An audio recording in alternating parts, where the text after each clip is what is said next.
राधे राधे गुरु जी। राधे कृष्ण।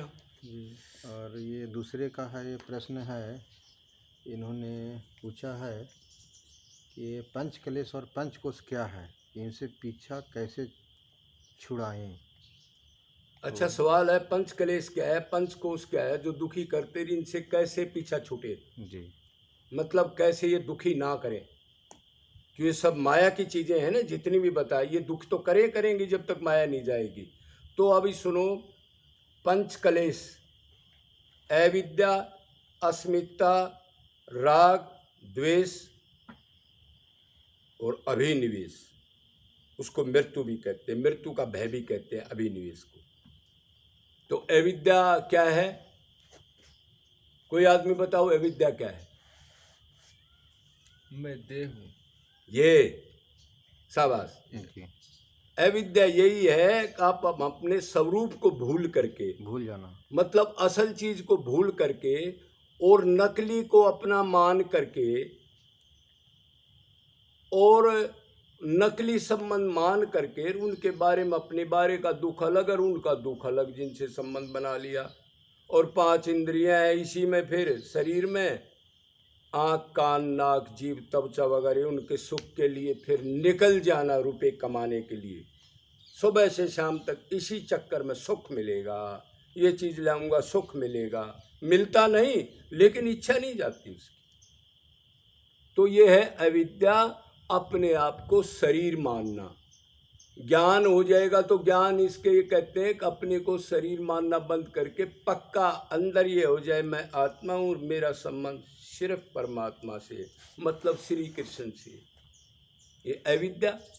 अस्मिता, अगर शरीर मानेगा तो शरीर का अहंकार होगा, मैं बलवान हूँ, मैं बुद्धिमान हूँ, मैं ज्ञानी हूँ, मैं रूपवान हूँ, मेरी इतनी जानकारी है, मैं ये करा दूंगा, इसके साथ ये कर दूंगा, वही शरीर से ये पैदा हो रहे, मतलब अहंकार। और तीसरी चीज है राग और द्वेष। तो राग तो क्या आप जानते ही हो, अब किसी से अटैचमेंट होना, अच्छा लगना अपने स्वार्थ के लिए। और द्वेष आप जानते हो, डिटैचमेंट होना, ये अच्छा नहीं है। दो ही चीज तो होंगी, या अच्छा मानेगा या उससे खार करेगा या प्यार करेगा। तो दोनों खतरनाक है, प्यार भी आपको बांधेगा, प्यार करोगे, और खार करोगे तो भी आपको बांधेगा।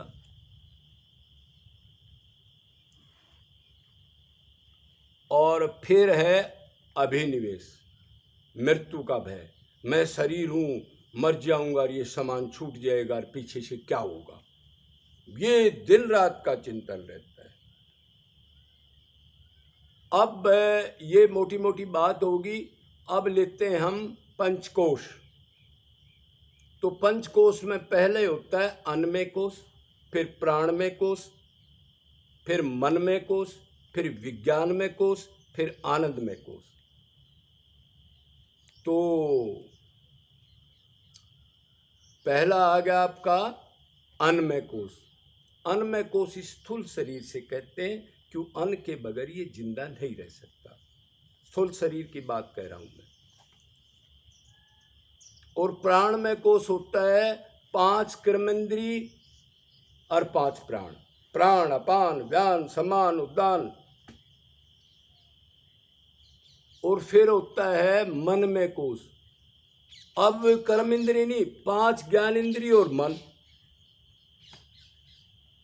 और फिर होता है विज्ञान में कोश, 5 ज्ञान इंद्रिय और बुद्धि। और फिर होता है आनंद में कोश।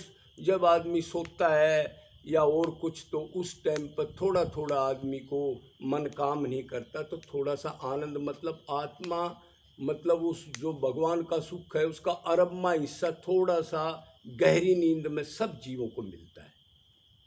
लेकिन तमोगुण है, उसमें भक्ति नहीं कर सकता। तो ये पंचकलेश और पंचकोश है मोटे मोटे। अब बोलो फिर वृंदावन भी हरिलाल की जय। तो ये कैसे जाएंगे।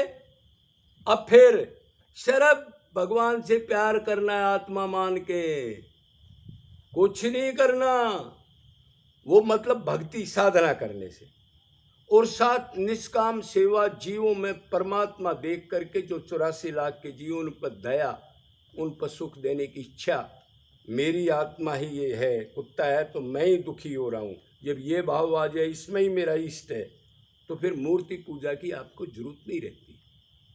मूर्ति पूजा का खंडन नहीं कर रहा हूँ मैं, लेकिन ये स्टेज आ जाए, सब जीवों में परमात्मा देखना। यो माम पश्यति सर्वत्र सर्वच मयि पश्यति, जो सब में मेरे को देखता है और सब जीवों को मेरे कारण अंदर देखता, आदि कारण वो है।